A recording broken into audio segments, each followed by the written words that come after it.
accountability. I want us to have a conversation about accountability in this country. As eNCA, we have been keeping a close eye on developments around Health Minister Dr. Zweli Mkhize and his alleged links to Digital Vibes, the company that is run by his friends, the company that has quite frankly looted money from the department, money that could have been used to respond to COVID-19. We're talking 150 million rand here that was paid to the company.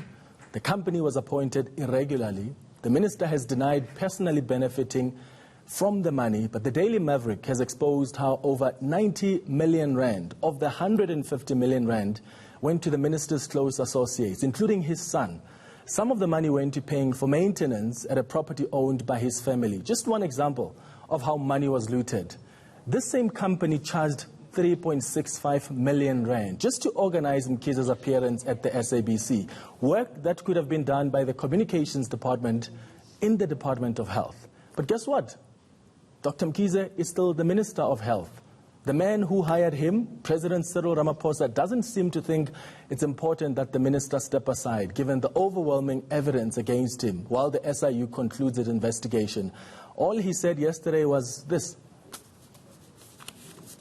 While it is disheartening to read on a daily basis about corruption allegations, it is significant that much of what is now in the public domain is the result of work being done by institutions like the SIU, the Hawks, the National Prosecuting Authority, and Auditor General, and others. Institutions charged with uncovering and prosecuting corruption are doing what is expected of them. It is important, as we rebuild these entities, that we demonstrate our confidence in their ability to investigate all allegations and to act without fear and favor. We must affirm the rule of law and the importance of due process. It is this principle that informs our approach also to recent allegations around the Minister of Health and certain contracts awarded by his department. These are serious and disturbing allegations, and it is therefore essential that they be thoroughly investigated by the SIU and any other appropriate authority, that these investigations be finalized without delay, and that the due legal process is followed. I had a discussion with the minister, and he is cooperating fully and completely on this matter. And what I can say to South Africans is that I'm dealing with this matter, and there's full cooperation from the minister. So let us allow this process to unfold, and thereafter we will know what needs to be done. And the ANC, which deployed Mkhize in government, said this on this show yesterday. If decisions are taken with issues not being properly processed, you run the risk of creating a dangerous precedent for the organization. The fact that conversations are taking place at different levels that you and I might not be exposed to, it would be unfair to want to pronounce on top of those conversations. That it has been placed on record before the rest of South Africa's people that that kind of a conversation is taking place, that should be sufficient. But what I can assure you and the viewers of eNCA is that the African National Congress leadership, its National Executive Committee, the officials, the National Working Committee, are serious on the issue of making sure that there is a full embrace of moral and ethical leadership in the African National Congress. We also looked for accountability in Parliament, the body constitutionally mandated to hold the executive accountable. And this is what the chair of the Portfolio Committee on Health told us this week. We have taken a position that will await the report that is outstanding, and then we look into all reports collectively. We will not deal with the report that we are making reference to piecemeal and leave other reports. So while we are concerned that there are reports that have come in about the minister, but we are not really completing the story until we have seen all reports. And that is what I am actually raising with you.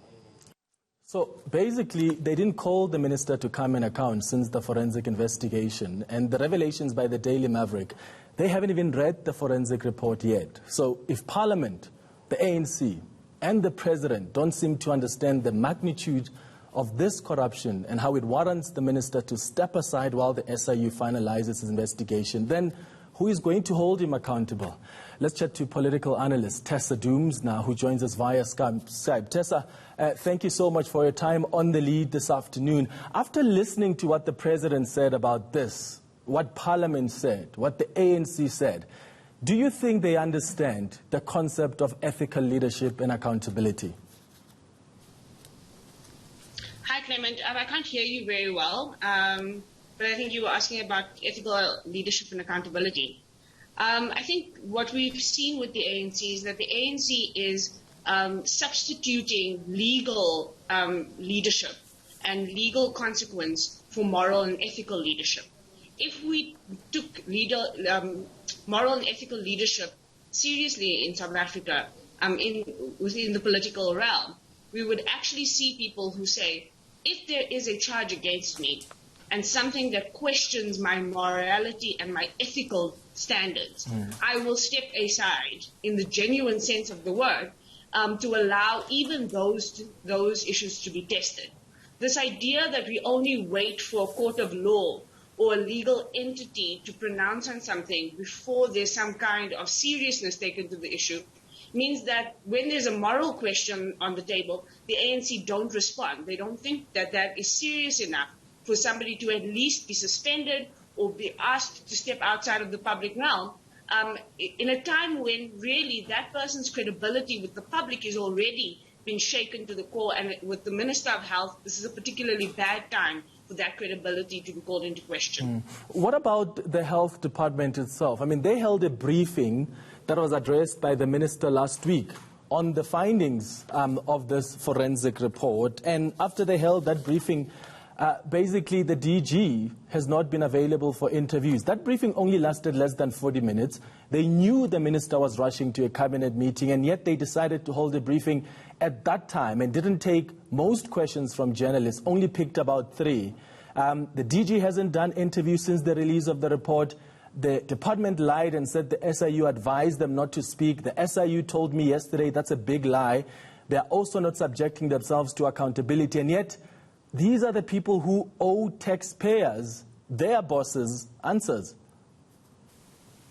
100%. I mean, there were many things wrong with that briefing last week. Number one was the early hour of the morning that journalists and the public were informed about it. Most members of the public would not have known that that briefing was happening until it was over. I know certain journalists who had no clue it was happening until it was happening. And so that is a way to escape accountability. When you try and create a set of circumstances that has as few people's eyes on you at that time, that means that you are feigning accountability, which is almost worse than running away from it altogether, because you think that the public is not aware of the fact that they could be getting more out of you, but you are actually giving them as little as possible.